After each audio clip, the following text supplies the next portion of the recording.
मामी की दोस्त की आग बजाई। मेरा नाम अजीम है।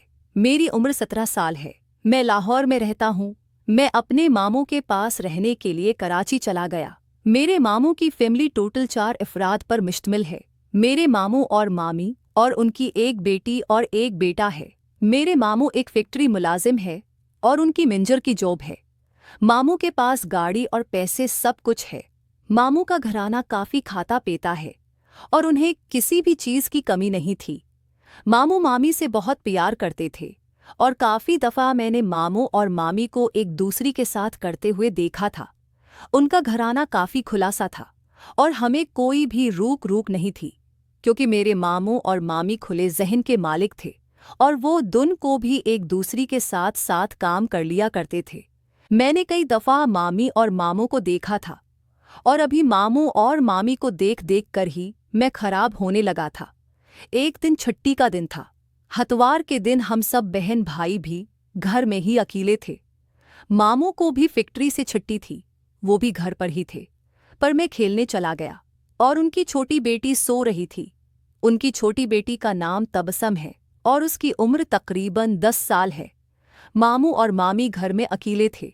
मैं बाहर दोस्तों के साथ खेलने गया तो मुझे वहां पर 2 घंटे लग गए। मैं वापस घर आया तो घर का दरवाज़ा बंद था। मैंने दरवाज़ा खटखटाया लेकिन कोई भी बाहर नहीं निकला था। फिर मैं दीवार फुलाकर अंदर गया तो अंदर मुझे अजीब तरह की आवाज़ें आने लगी थी।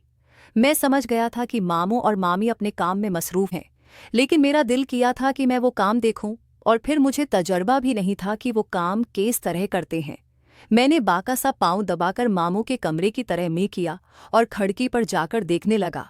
सीढ़ियों ऊपर को चढ़ते हुए मामू का कमरा था और वहां पर खिड़की लगी हुई थी। उससे साफ मंजर दिखाई देता था। मैं खिड़की पर जाकर खड़ा हो गया तो इंदर जो मंजर देखा वो बहुत ही मज़ेदार था। वो मंजर देखकर मैं तो बंद बेहोश होने लगा था और मुझे खबर नहीं थी कि मैं किस दुनिया में खो गया था। अब वो मंजर देखने के बाद मुझे ये खेल देखने की आदत हो गई थी और अक्सर ही जब मामू और मामी अपने कमरे में मौजूद होते तो ये खेल देखने के लिए खिड़की पर चला जाता था। मेरा रोज़ का मामूल था। एक दिन मैं उस खेल को देखते हुए उस कदर मशगूल था कि मामू और मामी अपना काम करके बाहर आ गए थे।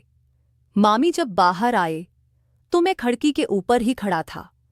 मामी ने मुझे देख लिया और मुझे कान से पकड़ लिया था। मैं मामी से माफ़ी मांगने लगा था तो मामी मुझे डांटने लगी थी और कहने लगी थी कि अगर मैं खिड़की पर चला जाता था, कभी तुम्हारे मामू को बता दिया तो तुम्हारी शामत आ जाएगी। मैंने मामी को कहा था कि मुझे भी इस चीज़ की कमी है और मैं भी आपका काम देख देख कर बहुत उदास हूँ, मेरे साथ भी करें।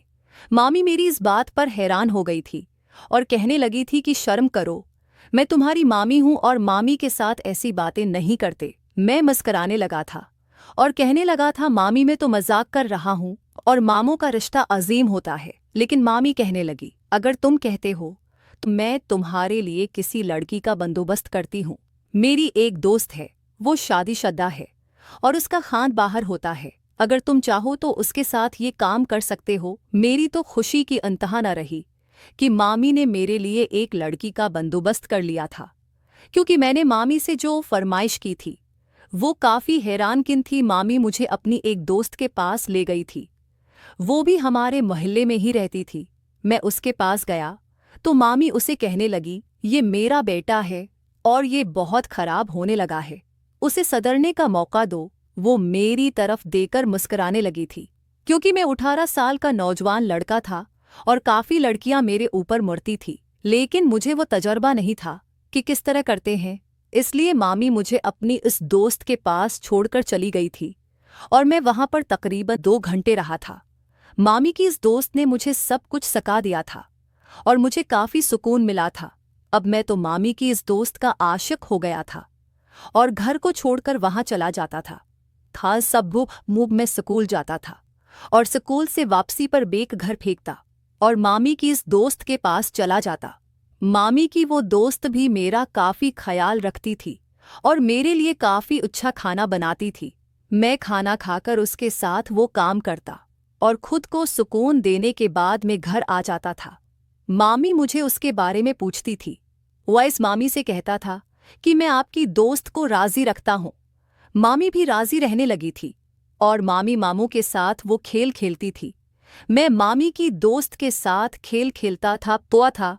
इस तरह हम दोनों उस काम में मशगूल रहते थे।